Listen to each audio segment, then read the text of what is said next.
My father was mentally and emotionally abusive to my mother, and that was the normal I knew.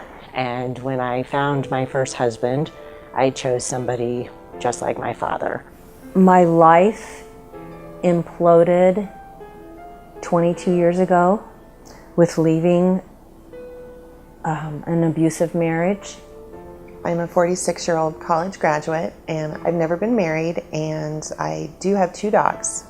What brought me to the Crisis Center as a board member was a very compassionate and caring person by the name of David Stark, who I worked closely with, and immediately fell in love with their approach, the culture, and what it is they were striving to do.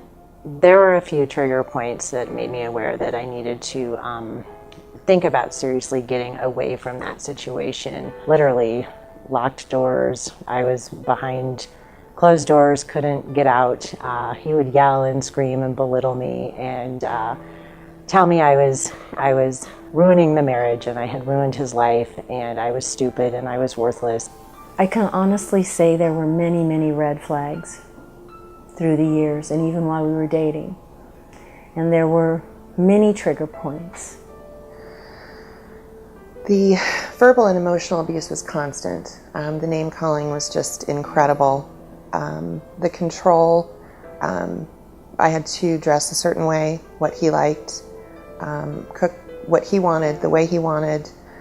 He even went so far as to choose when to pay the electricity and the water bill, so that sometimes we did not have electricity or water.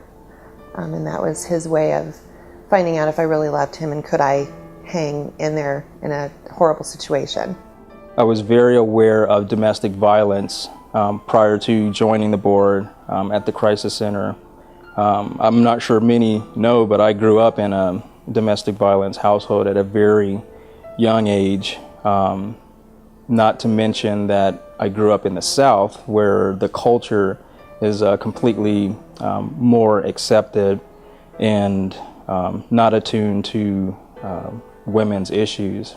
There were times when he got very, very angry and I would take my children to the neighbors just so that they didn't have to hear him yelling at me and being in that environment. His behavior escalated and things started getting worse. And when I finally made it in to see a counselor for the first time in my life, and the first time I was alone in counseling, I started telling her the truth. But I would also take my cell phone to the neighbors on occasion because that was my only connection to the outside world. I was afraid that in a true emergency, when I needed help the most, that I wouldn't have an outlet. At this time, this was my stepdad. This wasn't my father, so this was another, to me, almost like a stranger, because again, I really didn't know him all that well. So I think that dynamic may have played into that whole scenario in terms of my trying to rationalize it. I didn't try and rationalize it from, why aren't you guys getting along, versus like, why is this man, beating my mom, And I couldn't believe how much pain I was in and how afraid I was.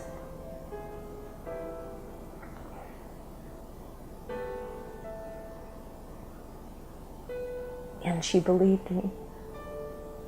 His behavior was becoming more and more bizarre.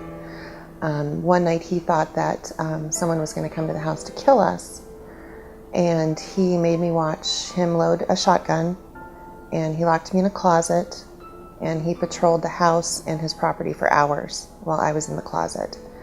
I knew that there could be a mental break at any time, and my life was in danger. I laid there every night in bed and I would say a prayer and I said, thank you so much for helping me survive this day, and please give me the strength to survive the next day. All I thought about were my kids, and I thought if I don't get out of this now, I don't know that I'm going to be strong enough to keep helping them and making sure that they don't have to keep dealing with this. I finally realized that I had to leave. It was a decision of going down with a sinking ship or saving myself and my 3 boys and doing what we can. I went to the courthouse by myself and filed for a restraining order. The restraining order was granted. I then faced the unknown. My daughter said, "Mommy, you don't have to cry anymore because Daddy's not in the house." And I won't forget those words. I found out my sister was a victim of domestic violence from one of my other sisters. I had just gotten a phone call after coming out of a meeting, and my sister said that there's been a bad accident and your sister is just, our sister has just been murdered. And at first I didn't want to believe it, you know, because like, how do you process the news? Because immediately you're thinking like, okay, is this a hoax? At first I thought it was a hoax, but then by the tone of her voice, I knew that this was very serious. So then I asked what had happened, and she was like, she had been in a very bad relationship with a guy and was trying to leave the relationship, and it escalated to the point where he took her life, where he shot her in the head 4 times. The fact, you know, she had 4 kids, and it was just a shock to all of us. And I didn't know that she was going through that type of scenario or situation. Of course, I would have tried to help or offered some kind of advice and resources, but she concealed it from everyone.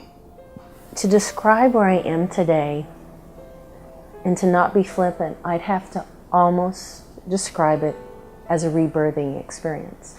Things today are wonderful. They're 180 degrees different than what they were 2 years ago. There's no fear. I have my confidence back, my independence. I'm getting my financial security back. And I'm happy to be alive. I want to be alive. There's hope. This is the right time in my life to be telling my story, because I've been through so much and I've learned so much through the legal system and through the counselors and through the numerous people who have helped me throughout the past few years.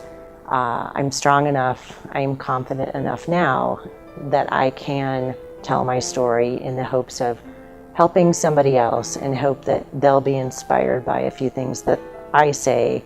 So in turn, they ask for the help that they need when they need it, and maybe they don't have to deal with some of the things that I have. It is extremely important that people realize what a fantastic resource the Crisis Center is for our community. The quality of care and therapy that I received, I could never have afforded that. I was in therapy for 2 years, and I would never have done that on my own financial resources. I couldn't have done that. They saved me, and they helped me find myself again so that I can be a productive member of the community. And this is an important opportunity to continue this work. There are women and men out there right now that need their help. And without the support, they're not going to get the help. And I know for a fact that they saved my life. My name is Richard Rhodes. I'm a board member at the Crisis Center and an advocate for those who don't have a voice.